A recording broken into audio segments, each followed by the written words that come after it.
Hi, I'm Alan. Hi, this is Dionysus. Hi, I'm Kyle.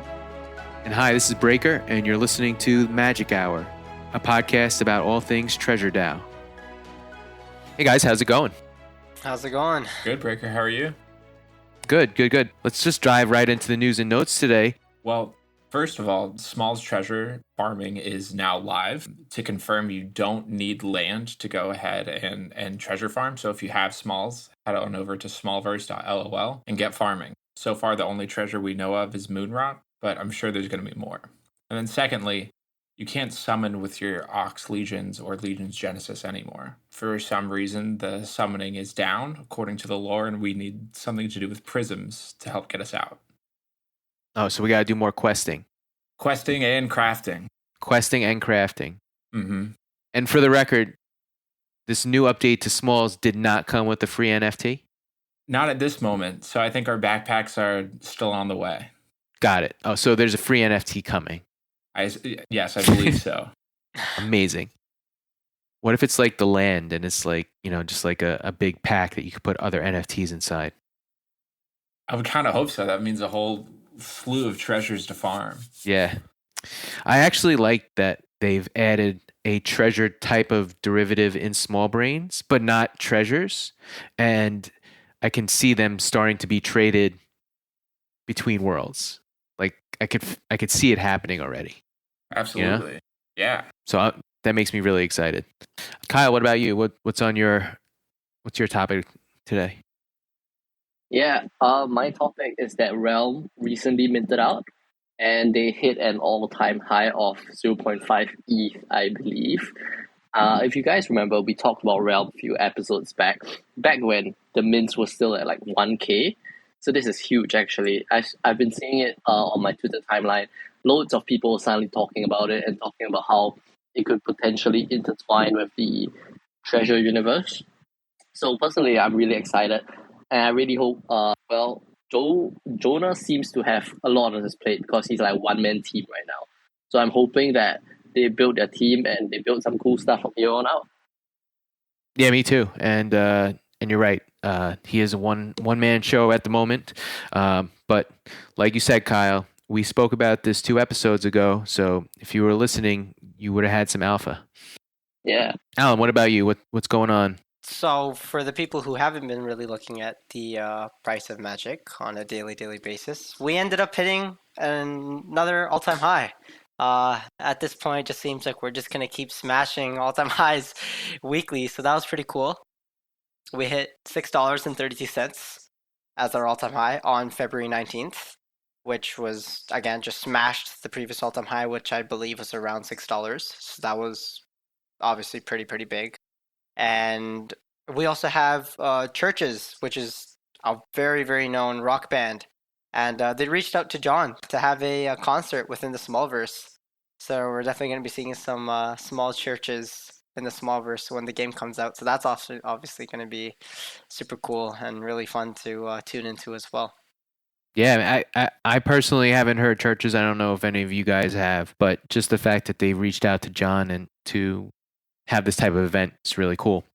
For me, something that I saw this week that was really interesting was an announcement from the team behind this project called Magic Dragon DAO, MDD, which is attempting to be a convex-styled tokenomics system incentivizing those who wish to pledge their magic to the DAO for boosted rewards. Now, what I love about this project is it's what a dragon would do also. Dragons like to hoard shit, right? And so it just it totally works, right? Because they want all the treasures, they want all the magic, and they're going to distribute it to all the people who give it all the treasures. And one of the things that I thought about in reading this was like, what if we all had to destroy the dragon, the MDD, and it would distribute all the hoarded stuff to like the entire raiding party or something like that. You could gamify this in a way where, the storyline might just play out that way. So I was really intrigued when I saw that. And I think that this is only the beginning of stuff that we haven't even thought of when it comes to play to earn. Yeah, that sounds next level. Yeah. It's absolutely mind blowing, honestly. Like I can't even fathom. I can't get a grasp around it on my head, to be honest. That would just be absolutely nuts. And now for the main topic of the episode. Well, actually, you're probably here for the interview with End, the product lead for Seed of Life, but that comes after our little discussion we're about to have. Guys, I poured over the Litepaper. I'm sure you have as well. First thing that came to mind was, man, this thing was tough to read. Yeah, they should have made this. They should have made this singles, bro. It was so difficult. I'm zooming in, zooming out. And then, just trying to find out what part is before the other. I kind of have to spend a lot of effort on knowing what part goes after what part. So right, I'm reading down hard. And I'm like, oh, I got to go left again. It's like it's not easy to read on the phone. It's not easy to read on the computer. Whoever created this, great job. It looks beautiful. Just give us a fruit roll up style kind of. Excuse me, a fruit by the foot style. Just one long train. We're all reading the computer, right? No, but yeah, whoever created this, you did a wonderful job. It looks great. Beautiful. It's absolutely beautiful. For you, the listener, we're not gonna do a deep dive. Maybe we'll save that for another episode as we get closer to the launch. But we're just gonna give you some brief thoughts, high level. First off, guys, it's clear everybody's gonna start with a Gen Zero life form, and we're gonna have to do a claim, just like a pilgrimage for the Legion Genesis, right? I mean, that's the way I understand it. But in addition to that, we're going to choose our own realm, right? Yep. And that happens towards the end because the Gen Zero piece is 8 weeks, right? Yes, as far as I believe. You start out with your Seed of Life. You choose your birthplace realm, and then you get assigned a class. Is that correct? When does the class get assigned? Well, I guess that happens right away, right when you're born, maybe? Yeah, I think so. You choose your realm and you choose your skill set. So I guess, I think that's kind of what you're referring to. And then from there, you go through your resurrection pool and stuff like that. And then after that goes throughout the life forms and stuff like that in Gen 1. Right. And so essentially each week you're going to hit some milestones in your stages of life. And then once you get to the end, you're going to die and you're going to become a Gen 1 life form. Right? That's the way I understood it. As far as I believe, yeah, that's exactly right. Guys, how do we feel about having our NFT die? I think it's really, really cool because, it dies and then it resurrects, to something completely new. So it's kind of like you're getting two characters or two things into one. Because obviously, first thing first, you exchange your Seed of Life, okay, for a class, and then you choose your realm and your skill set, and then you go to the resurrection pool. So, you have your entire life go through that, and then you go into your Gen 1 life form. And then, you have your entire thing, and that's where, the game, I feel like, kind of expands, and, you get to fight bosses, and then you have, the treasure integration and stuff, so. We're going to get to that. Don't reveal too much yet. One of the things that I thought was cool was that there are 4 different rarities of classes, and each rarity has 2 classes. So when you choose your class, you don't choose your class. I believe you get assigned your class. Is that correct? Yes, it gets given to you. Right. So if you low roll, you might be a warrior or a mage, but if you high roll, you have a chance to be an Asura, which they're called by alien forces to unlock forbidden knowledge hidden in the darkness between worlds. Slayers are born from the shadows, or so the legends say. So these legendary classes of Asura or Slayer seem like, looks like a picture of a person on fire and some really advanced assassin. So pretty interesting classes, to say the least. But each class has their own offensive skill, and then we have to choose our realm. And it's not just one realm, but you get to choose 2 realms. And I thought this was a very interesting concept because now you not only have your class combo, but you have a realm combo, and then you have a kind of your Vision Quest style realm, right? I think that's kind of how they described it. The other realm is one that you would travel to throughout your lifetime to pick up the other skills, right? It wasn't like some nemesis realm, so to speak. Yeah, that's how I understood it as well. Like eventually you can get to learn all of Wait, you can learn all of them? I thought you can only learn 2. Oh, no. You're right. I kind of just assumed that it was kind of like a Pokemon style game. You travel to all the different like dojos and you like Oh, learn the skill and then you like move on. But it makes more sense that way. well, you're not wrong, because I think that there's going to be a whole lot of that anyways, because what I'm getting a sense of is each one of these realms is going to provide the class with some skills that are going to be needed to help other classes complete the game, right? So, just going through some of these realms, right? Each of these realms has a profession, right? And Sherwood has the gardening profession, and the top tier kind of skill that you get is expert gardening kit. Now, why would anyone need an expert gardening kit? Obviously, you're going to be growing some herbs for some sort of potions, I would imagine, right? Sure. Yeah. Yeah. And then, you know, you have the realm called Multania, and that has housing deeds which include garden plots. Now, you can grow stuff in your plots, but you're like, why would anyone not choose those? You know, but if you look at the others, like, excuse me, Netherrealm, Demonic Nova seems like a pretty crazy spell. That was my favorite, honestly. That, in my opinion, that one's kind of one that stuck out to me the most as Really? well. That's dark magic. Yeah, it looks cool. It looks really, really cool. I love the Yeah. art towards it. Yeah, me too. But, being a gardener and having those garden plots is great. That means you can mass produce those potions. But do you have any damage spells? Are you a healer? No. So you're not going to really contribute to any combat, so to speak. At least that's my interpretation of this kind of thing. Hmm. It's so interesting that what you're saying could have like profound impact on like your expected value of your portfolio in the next like couple of weeks, even though it just sounds like you're playing a game. Right. Like Right. that's how well they did a good job. Right. Of this.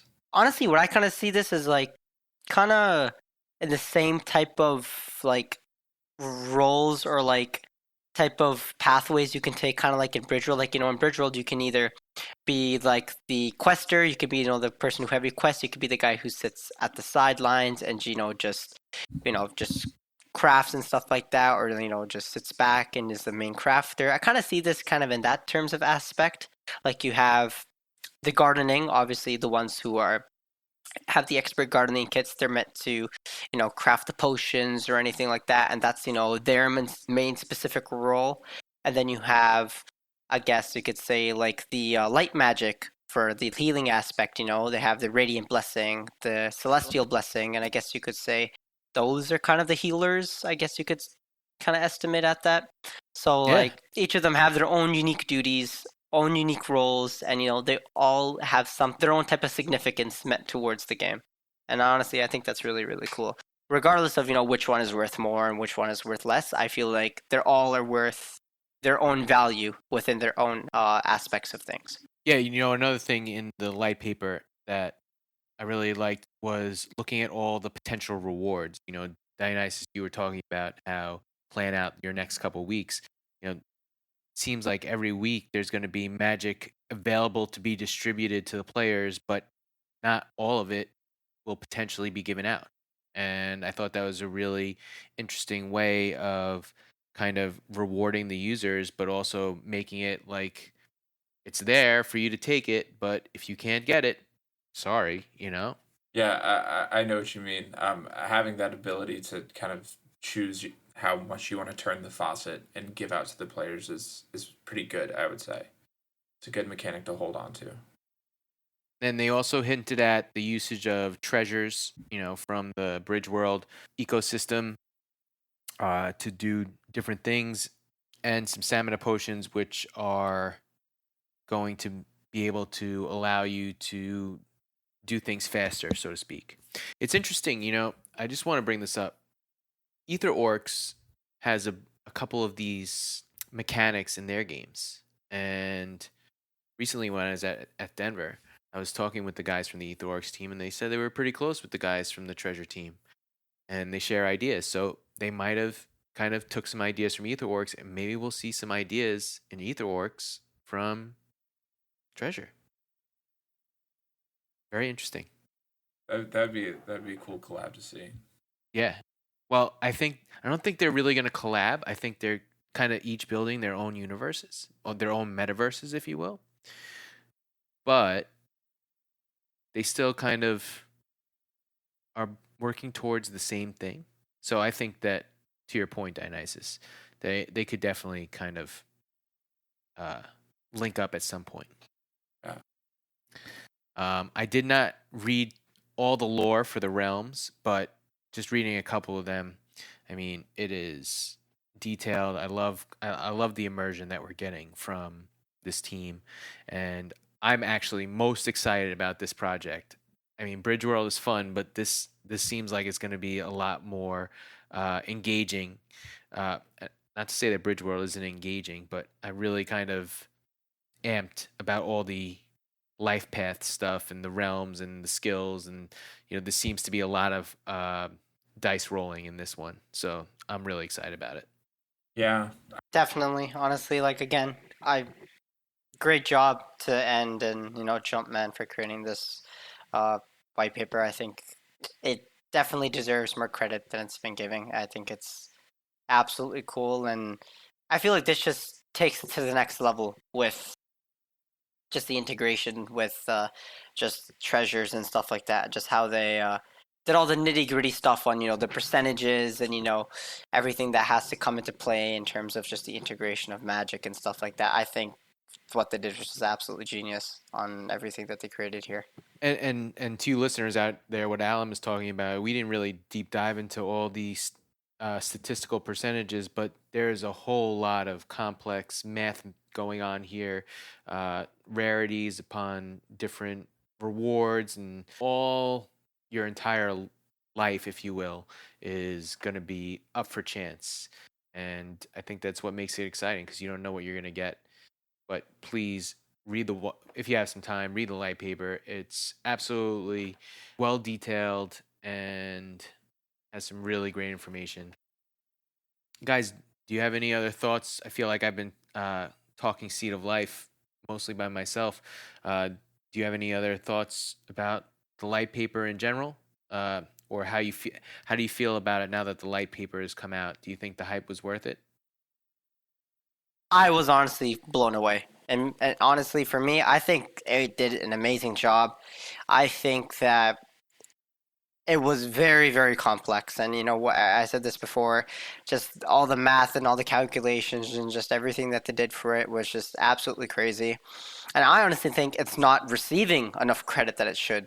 Like, I think this is just, and I think the game itself is also going to be, just a lot of fun in general. Like, if you guys haven't read the white paper, and when you do, like, they have a little bit of a picture here on the left side on page 11 of the document and page 20 of the white paper, and it shows me, like, I was kind of, I didn't really know what type of game this kind of resembled, but I mean, you guys told me, like, I kind of see like a Final Fantasy type of vibe in this, and it looks really cool. And if that how the game is going to be portrayed, then honestly, that's going to be freaking crazy.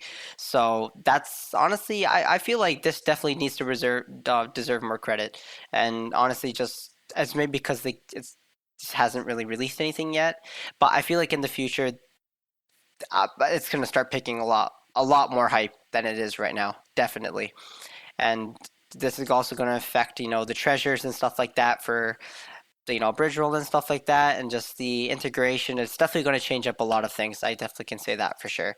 And I'm going to be playing this game. I can say that one thing for sure. Like, I'm going to definitely be playing this game when it comes out. Does everyone have Seed of Life? I don't. I sold my Seed of Life. Okay. No, Paper hander. I know. I'm bummed because I had a few, and then No, it's all right. You took profits, man. It's okay. Yeah, but I do want to play. That's the thing. And also, I want to talk about what Alan said about how they're using treasures, because So on the Seed of Life paper, they have bag of mushrooms, which is one of my largest treasure bags. So I really hope Oh, that artificially pumps oh, some I got you. markets. I got you. Wait, Uh, where is bag of mushrooms? it's on page 13 of the PDF, 24 of the white paper. 24. And these are like the treasures that kind of, I Oh guess you could yeah. say, are going to be And they're being yeah. used.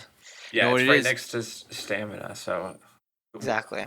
So this, I guess you could say, is like a mechanism to be used. I guess kind of a burning mechanism, but at the same time not, because these are something that are still going to have to be, bought and actually utilized within the game for your life form, because obviously they do have the fatigue mechanic that's involved with them, so they do get tired. Yeah. And you're going to have to use these to, I guess you could say, recover them and obviously go off on more quests and, battling more bosses and stuff like that. So the blue rupees, emeralds, and bag of mushrooms are definitely going to be used a lot more Well, when the game comes out. those are just examples, and you can find other examples in the light paper if you kind of snoop around. The devs aren't shy about including some Easter eggs, so if you're like Dionysus and holding a lot of treasures, you might be very happy with this light paper. I never thought about that. Good on you, Dionysus. I think it's just also nice to see that they're, to your point, Breaker, they're incorporating like parts of Bridgeworld into everything that they release, and they're not even like calling attention to it necessarily because that's just their ethos, which is cool. Right. And now, we've got a wonderful treat for you. We're very excited to have this person joining us, direct from the One Discord, someone we know and love very well, product lead for both Seed of Life and Bridgeworld, a man who we know needs no introduction, End. Thanks for joining us, End. Yep, no, all good. Thank you for having me. Let's jump right into it. How did you get into NFTs? June or July, I started getting into NFTs because I thought, oh, this is pretty cool. But yeah, basically that's like the story, and it was like last year. Like I got in like April. Wait, no, yeah, no, last year. That's right. It's been a year already. And when you got into it, how soon after did you join the One Discord? Like, how did you discover it? I actually can't remember. I think like very soon. Maybe like I think I started my NFT journey almost like in a week. I joined the one. Mhm. I don't remember how I found it. I think my friend just sent it to me. Actually, I don't know. I didn't have any crypto friend back then, but someone sent it to me. Then I just joined, and then I think I joined two. There was like another one, but I just don't remember the name. And then I decided that the one was like nicer, so I just stuck around until now. Nicer is one way of putting it for sure. Yeah, I myself discovered the one from Moon's Twitter, but it was just random. Like I don't even know, and I just joined it. And you hyped up Treasure so much to us. I remember you started that thread in NFT General, and to truth be told, I wasn't even on board at first. I'm like, oh my god, this is just another project that I have to keep up with. I'm not sure about this. And then I got caught up in all the hype myself. Can you describe your first interaction with John? And was it right after you made that post in the Treasure Discord about your intentions? No, that was like quite a lot later. So I started joining the Treasure Discord, but I didn't really pay much attention. So I was obviously farming magic and then buying grins and honeycomb, but I didn't really pay much attention for like a couple of weeks.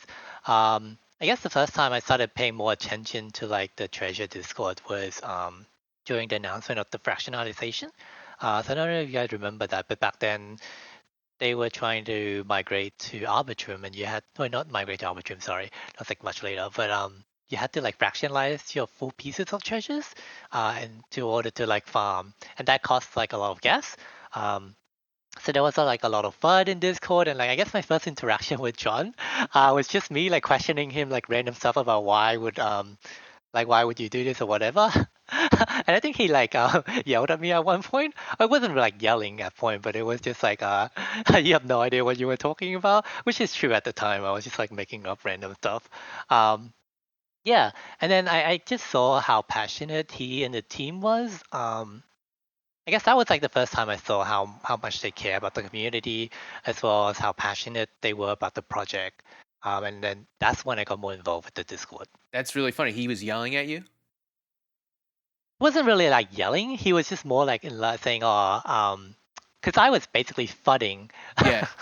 And he was telling Yeah. you to keep your trap shut. Let us do our job. Yeah, something like that. Yeah, because I was basically, if you check like the early messages, I was like fudding, and then I think Grin Sweeper, one of the OG, basically told me to shut the fuck up. So that was that. When did you realize that like you landed the job, and what were the emotions that you felt? Because I think, I don't know if you guys know, but I basically posted this was much later after the migration to Arbitrum, and I guess they were just building the game and like the different aspects of Bridgeworld.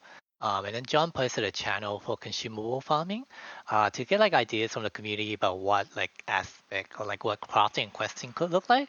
So I posted like a suggestion. I think one of the first one too, about like how I see like the economy can play out in order like different gaming loop that might be possible.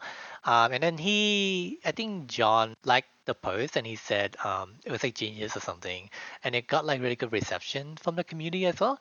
And I think like a couple of days later, John basically asked me in DM if I wanted to like spearhead, or be like I guess the product lead for like Ritual or like Treasure in general. And yeah, and then I was like, oh, okay. Because it was pretty daunting to me. I didn't know it was like a part-time or like a full-time commitment. And like I've never worked in like Web3 before. So I didn't really know what that entails as well. So I guess like I was happy that he like acknowledged like my post, but also at the same time kind of nervous about the whole working in Web3, or like what would happen in like a few months from now. Would I still have like a stable job? Because my real life job is really stable and it pays pretty well as well.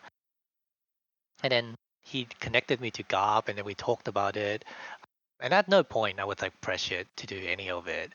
So I guess when I started the job, it was more like on like a casual kind of like commitment. There was actually any commitment actually.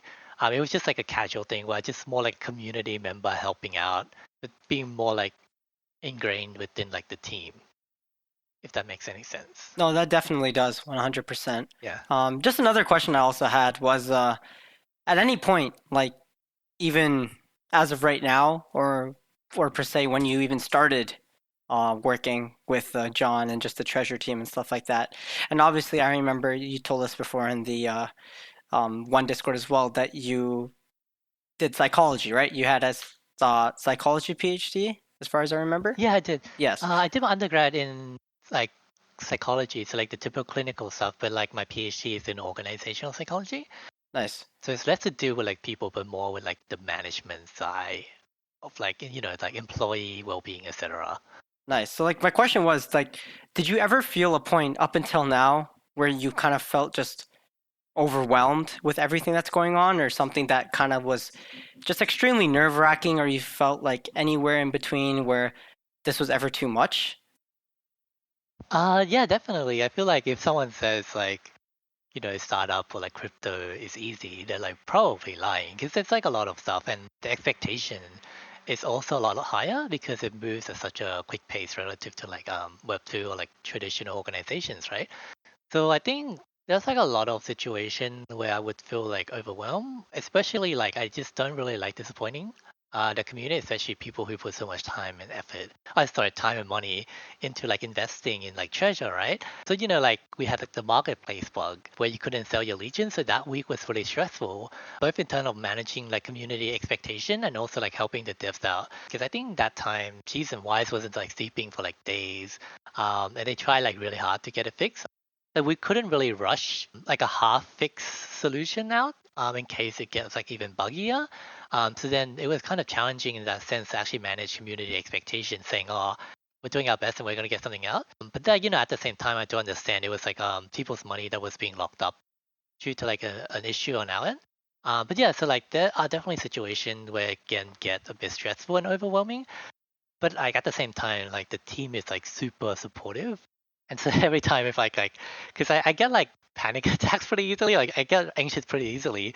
So like a lot of the team would just calm me down, and like the community, especially like some of like the friends I made are like amazing. They would just always like regularly DM me asking if I'm like okay or like if I'm coping well. So like in that sense, it's like it can get stressful, but like the people around you really help like support you at least on an emotional level. One of the things that you mentioned before was about like when you began the job, you were nervous because you hadn't really been involved with Web3, and it's kind of been this transitionary role from like extremely active community member to like full-time job. So could you go into a little bit about what your day-to-day life looks like? Yeah, so like before like going treasure full time, more recently, I was basically doing full time work at both my in real life job as well as like treasure. So like basically no weekends, like um, which is fine. I don't even like going outside anyways. Like I haven't seen like a tree in like 3 months, Okay. maybe 4 months. I don't think I've seen a tree except when I go to the gym. But like other than that, I don't really go out much. Um, yeah, so it was just like more like walking. But like the good thing about it is treasure to me, like 90% of the time, it doesn't feel like work Mhm. because like I have like I can be creative and like test out different kind of ideas that I want for like both Bridgeworld and life, as well as like brainstorming with like very like intelligent people. Like so like sometimes I guess I like early on, like John and I would and Tay would have like brainstorming calls, where we got a lot of like where a lot of inspiration for Bridgeworld came from. A lot of haven't yet been implemented because we're just waiting for the right time. But I guess to answer your question on a day-to-day basis, it's just mostly just wake up, like shit posts on Twitter, um, check Discord. If I see FUD, I just like ignore it, or if it's like gets out of control, I try to respond to like trying to manage it a little bit better. For sure. Check the one Discord, see if people tag and yell at me. Just kidding, sometimes. And then like just check like general like the treasure Discord as well as Sea of Life Discord, and just looking through like the comments, seeing like any cool ideas, and then answer to like a bunch of DMs as well. Yeah, basically just that, and then before I go to sleep, I would like shit post on Twitter again. Yeah, so it's like pretty chill relative to like my previously normal in real life job. Yeah, no, that makes a lot of sense. Thank you. Yeah. It's funny, that's what I do too, Walt. Just cruise the Discords. When we talk about working for the treasure team, what kind of team dynamics surprise you? And how would you rate this job compared to the others you've worked? It's like a lot more, I guess, in a way, chill. Because it's not like a 9 to 5 job, right? So obviously the expectation with that is the work-life balance can be a bit blurred at times. So sometimes we would have meetings at like 9 p.m., but that's fine. I mean, I don't mind it, but that's just a personal preference. Just when you talk about having meetings, like how many of the team are in Australia or like in different time zones, right? Because you're Australian, as I understand it, right? Yeah, so like I think like quite a number of our team members are from like the Asian Pacific time zone, and then the others are from like the US. But like I guess like with John and stuff, he like stays up till pretty late. So usually like yeah, so like usually like 1 or 2 a.m. his time is like I don't know like noon or like 1, 2, 3, 4 p.m. my time. So like we can still get meetings in. So that wasn't never like a challenge. I don't think there's anything like surprising. I guess it's more surprising that we're scaling a lot now. So we're like bringing a lot of people. So like if I look back at like November when I joined, it was just like a few of us, basically community members, trying to like volunteer to help out. Whereas now we have like a much like concrete and clear organizational structure. We're like hiring a lot of people. So it feels cool to see the comparison and how much growth that has happened in the last like 4 months or 5 months. So that's the most surprising part, I guess. My question for you, Anne, is did you lock your magic in the Atlas mine for a year? Kind of, yes. Elaborate. Yes. Oh, so you did? I don't know what you're talking about. I don't have any magic. I see, Okay. I see. Okay. Well, my next question is, what are your thoughts on where you see magic and the treasure ecosystem 1 month, 6 months, and 1 year from now? So I think we're under like process of scaling extremely fast now. So like back in September when I started, like it would be like almost like unfathomable to like say to anyone that Magic is gonna reach like $6, right? Even if you tell them like $5 or like $1, they'll be like, oh, like they're not gonna believe it, right? But because like we're progressing so fast and we're expanding so fast, as well as like having a lot of stuff in the pipeline, like the dream of double digit Magic, I feel like it's gonna be realized at some point, provided that all of the execution is done properly.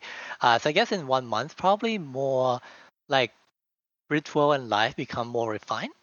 Um, and all of the other product verticals, such as like Trove and like the marketplace, becomes more refined, especially having more people on board to assist out everything. Because like I think something why it's basically did all of the front end and back end for every single thing that's currently released at the moment, and there was just 2 people doing like a shit ton of work.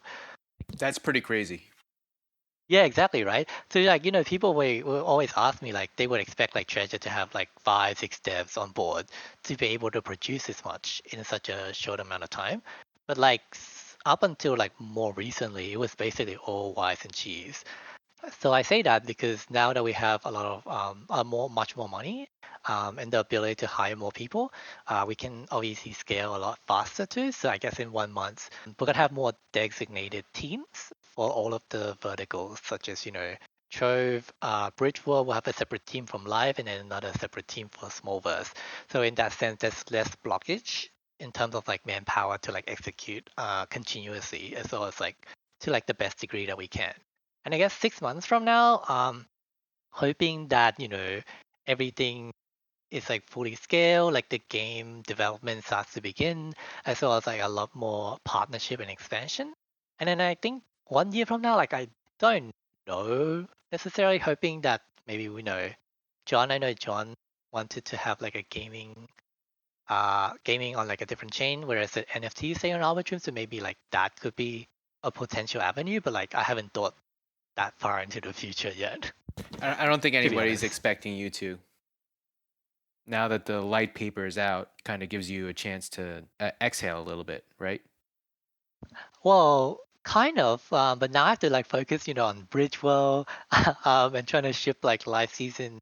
Wait, no, not season 1, Gen 0, and then plan for like Gen 1. So I think a lot of time people don't realize how much stuff goes on behind the scenes.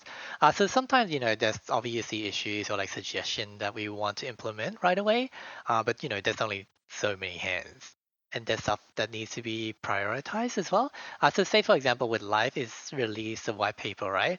So now we have to plan for like the release of Gen 0, but at the same time, we also have to look at like, how to refine like questing crafting for Bridgeworld. When should I release, like when should we release like the Starlight Temple and Constellation? And then we'd have to work on like, the harvesters too, right? And then once that's sorted, then I have to like start thinking about like what would happen in like Gen 1 for Live and like the dungeon dynamics, as well as like how we're gonna partner with all of these people to create like a more immersive and like experience involving like different metaverses, which is always like the goal of Treasure, to like illustrate the idea of like composability between NFTs, right? To be like the Nintendo of the metaverse, so to speak. I would like to know personally, when are harvesters coming out? Yeah. So we're finalizing the specs for this. So I guess something I could share is that because Harvester isn't just like this simple mine that people are thinking about, we're actually planning for like a very long, like we have like multiple phases that we want to roll out with harvesters. So we have to like implement all of these future proof specs and configuration into the harvester. So it's been taking a bit more time, but that's necessary so we can ensure that we can implement like all of like these cool features in the future. So you should be getting used in the next month or so, maybe weeks probably. But yeah, definitely coming, like the news and like are coming soon, and then probably the release after. That's good to hear. But yeah, I just don't want to give like specific deadlines. Because what I've learned in Bridgeworld, is it's better to do stealth launches at this point, so no one gets like disappointed. But that's just like a learning lesson for me personally. I think we've all learned that from like Blizzard and other game developers. Yeah, and just now you mentioned the team is trying to scale, right? So I want to get a sense of how big they're scaling to, and how does it all mesh together? Like when you say you hire more people, does that mean only for Bridgeworld games, or like for Battlefly and all these games on Treasure as well, right? Like how do you allocate the devs and the resources, the human resources? Yeah, so basically, Battlefly isn't developed by us; it's developed by like Ben. Yeah, but it's still on Treasure, right? Yeah. Isn't So basically, maybe I'll talk about like how that process works before I talk about like the internal treasure stuff.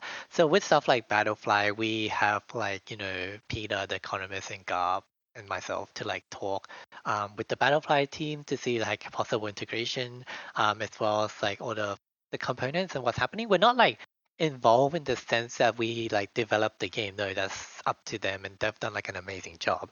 It's more like involvement in terms of like for example, anything related to like magic, or anytime people want to like integrate with magic or like integrate with the treasure marketplace, etc. That's when we get involved.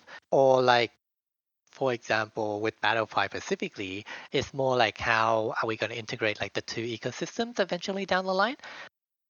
So like myself as well as like Garb and Peter, like our economists, would actually have to get involved just to make sure everything is aligned so that we can have like a sustainable economy for both, Battlefly and like the Treasureverse, for example. And like the second part of the question regarding like the team infrastructure, basically we want to be hiring at least like one front end, one back end, Solidity, and then PM and then product lead for every single verticals. So what that would mean is like the product lead for like Mulverse is John would be different from me for like Life and Bridgeworld. And we want to have like a dedicated dev team as well as like PM for each of those verticals as well. So like how Jumpman is leading Trove, he'll have like he's like hiring for like a specific like team just for Trove that won't actually be doing anything in like Bridgeworld. So in that sense, everyone is more specialized and focused in one vertical or like one aspect of treasure.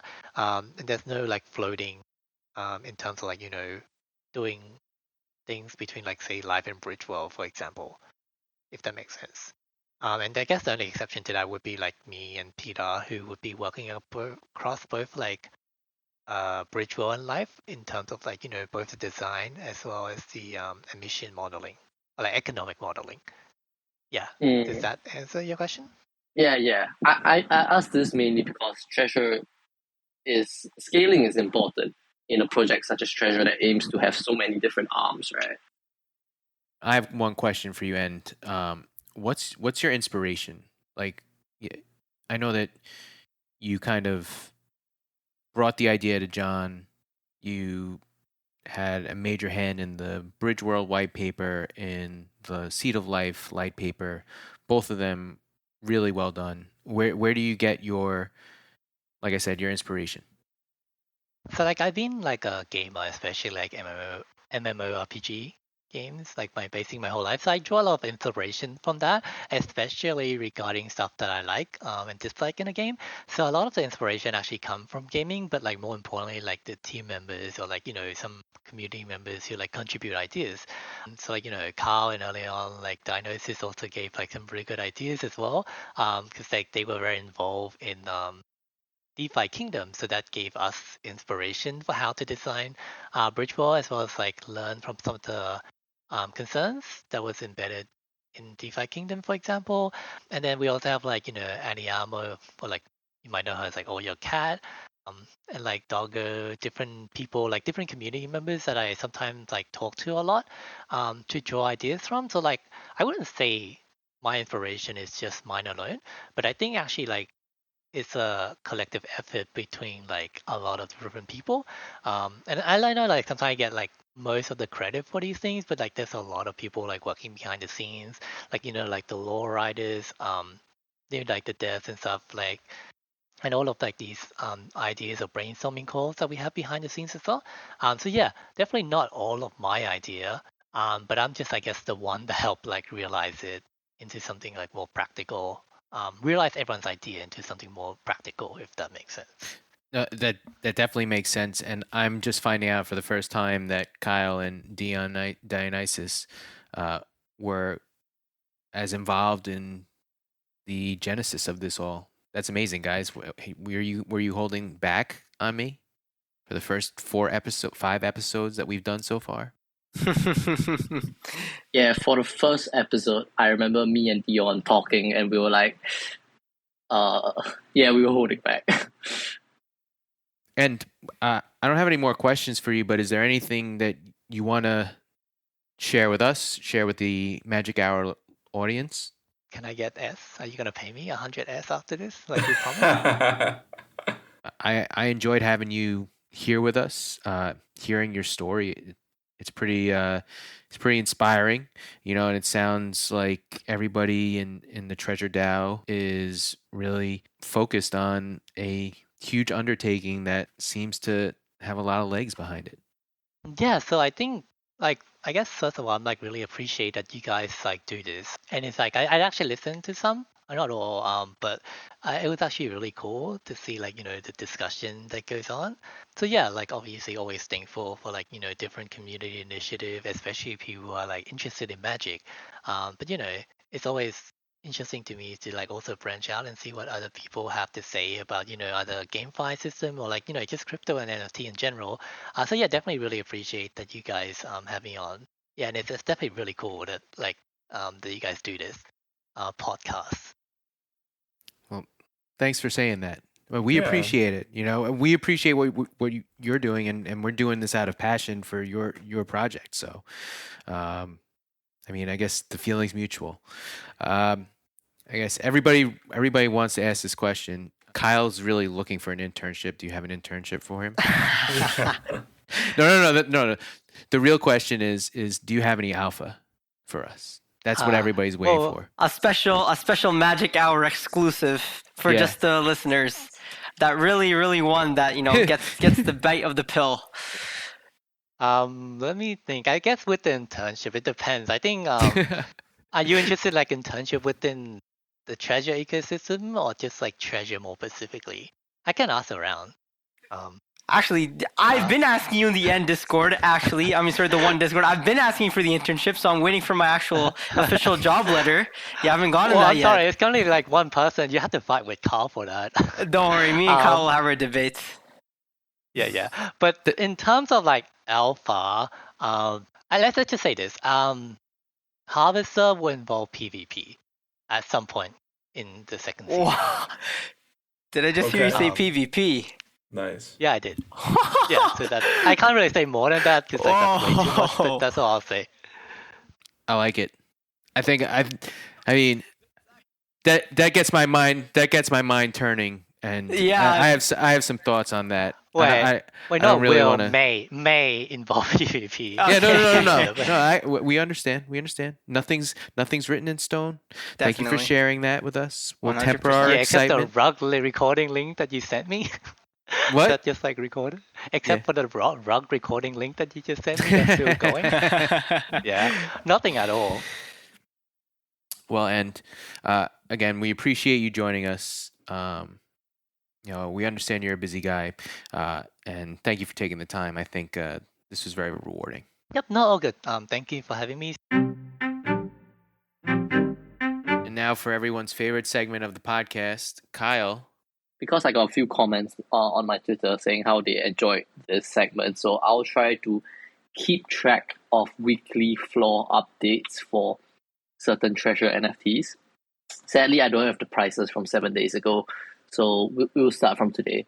As Alan said in his notes, the all-time high of Magic was hit earlier this week, but what we're seeing right now is a cascading of the Magic price back to like around $4.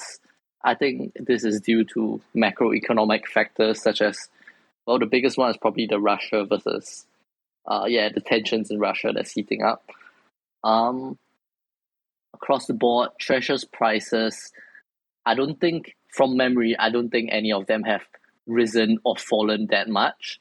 Small bodies are at 1390, small brains at 2349, Legion Genesis at 12,000, auxiliary legions at 1.1k. So this is interesting because I've been seeing a few threads saying how auxiliary legions will pump due to the halting of summoning. Well, I think that just depends on how long they hold it for, right? If it's like for a few days, I don't think we'll see that big of a price increase. But if it's for an extended period of time, then sure, that thesis makes logical sense. Seed of Life, interestingly, has fallen because this I remember was at around 2 point something K, and right now it's at 1.6. So I think a lot of people, well, a lot of speculators sold the news, right? They sold the news, and well, if you did that, I would say you came out with like a 1k magic profit. That's pretty good. I think the next pump for Seed of Life would probably be when the game actually comes out. Yeah. And then for treasures, I'll only be keeping track of my two favorite treasures, Grin and Honeycomb. So today, interestingly, we have this huge discrepancy between prices. Grin is at 5.4k and Honeycomb is at 7.5k. This is probably due to the fact that people just aren't listing Grins. People just aren't listing, well, any of the two. So you kind of have like a low supply of these NFTs, and no one's buying them either. So I don't think that Honeycomb is especially more valued than Grin or anything. I think this is just like generally lack of buyers, lack of sellers. Like I still don't really know where the fair value of Grin and Honeycomb stand because they haven't been shown to have much utility outside of harvesters as of yet. But in the coming months, when more projects launch, I believe that once their cross platform utility comes out, we'll probably start seeing more people pick up Grins and Honeycombs. Well, that's what I like to believe, anyways. Yeah, that's about it. Thank you for that, and thank you for sharing it. And now, listeners, it's time for me to ask these questions 3. Guys, what's your preferred class for Seed of Life? Yeah, mine's Asura, obviously. The rarest of all of the classes, along with Slayer, and they have something called Mind Burn, which like sounds OP. Right on. Alan, what about you? My class, honestly, Slayer. Slayer is honestly, I think it's the coolest in my opinion. Just the really dark type of. I just love the purple type of animation to his art style as well, and then just that type of assassin. I just get the really cool assassin vibe to it, and he just seems the most badass to me, in my opinion. Kyle, what about you? My preferred class has to be Slayer, right? Because the double daggers that he's wielding, the backstab skills, and just the overall look of the class. I like how it feels. Yeah, for me, I'm going to go with the Summoner. I was always a Warlock in World of Warcraft, and they had some summon demons, and I kind of like that pet style gameplay. But great answers, guys. Now, on to the next question. What do you want your native realm to be? Mind you, we get to pick 2, so what's your native realm going to be? Yeah, my native realm would be the Nether realm. It's desolate. It's called Spooky. I would love to be from a spooky place. That sounds hilarious. And then the place that I would want to go visit would be the Thousand Isles. It's the aquatic islands. It looks like the highest chance like they would have like luxury vacations there. I'm serious. It just looks lavish. Interesting, because the native profession there is thievery. Interesting. Maybe it's like a gambling spot. All right, Alan, what about you?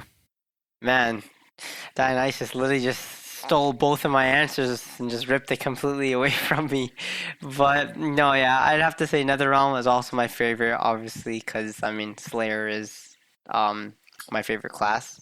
So NetherRealm, I just really like the dark magic aspect of things, and just the demonic nova. That just sounds so cool as that just sounds honestly crazy to me. So NetherRealm definitely has to be my favorite native, and for my alternative, again, would be Thousand Islands, but if it wasn't, I'd probably have to say Vesper.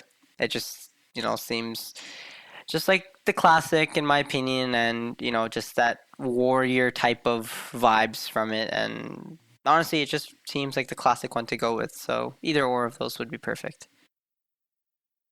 Cool. Kyle, what about you? And my preferred realm is probably Netherrealm and the Dulcan Mountains because, well, Netherrealm fits the Slayer vibes, right? And I think just the Dulcan Mountains is just an interesting place to explore with like how they're focused on summoning beasts and all that jazz. Yep. Right on. I have been thinking about this all day, and when I talk about being a summoner, maybe Beast Tamer from the Dulcan Mountains, Beast Tamer profession would have been cool. But if you ask me, I want to have my native realm be Multania, which has the engineering profession, because I get potentially 4 garden plots there, and I think that that's going to be very useful. I'm big on the real estate piece of the metaverse. And then as far as my other realm, my alternate realm, I too like the Thousand Isles, but not because of the lavishness, but because of the thievery. I have always aligned with kind of the rogue aspect of RPGs. So that's where I would land. But great answers, guys. Well, guys, this was a lot of great discussion. Thank you again to End for joining us this evening. Guys, any final thoughts before we sign off? No, I'm good. Honestly, yeah, just thanks again to End for taking his time out of his, extremely busy schedule to just have a talk with us, and I really appreciate it. Yeah, me too. Yes, thank you, End. Yep. And that's the end of this week's episode of Magic Hour. Thanks for listening.